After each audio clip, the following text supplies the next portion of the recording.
Niyanig ang mga paninda at nagpatay sindi ang ilaw ng tindahang ito sa Barangay Palina, Pugo, La Union.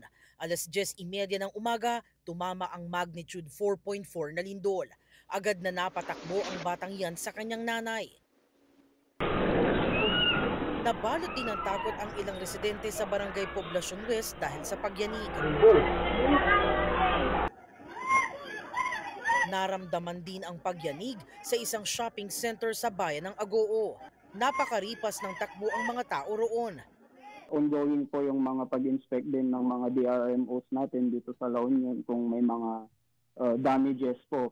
Naramdaman din ng lindol sa ilang bahagi ng Benguet, gaya sa Benguet National High School.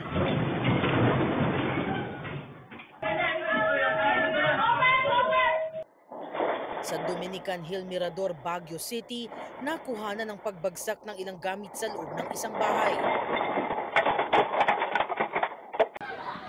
Napalabas din ang estudyante ng San Vicente Elementary School at Baguio City National High School. Ang ilan sa kanila nawalan ng malay dahil sa pagyanig. Ang dami pong mga bata dito, ang mga inimatay. Ang bilang ko kay umabot na ng mga 20. May napansin ding malaking crack malapit sa entrance ng paaralan. Yan po yung bagong crack dito sa main entrance ng Baguio City High School. Kinailangang ilagay sa stretcher ang isang estudyante sa Luwakan Elementary School matapos siyang makaranas ng panic attack. Naramdaman din ang pagyanig sa St. Louis University at Baguio City Hall.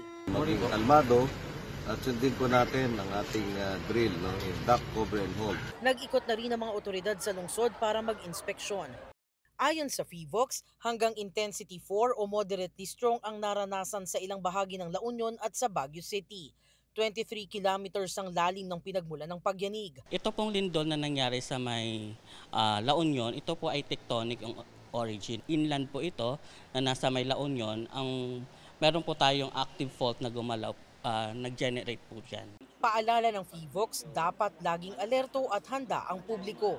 Mahalagang seryosohin ang mga earthquake drill tulad ng duck, cover and hold upang maprotektahan ang sarili oras na magkaroon ng malakas na lindol.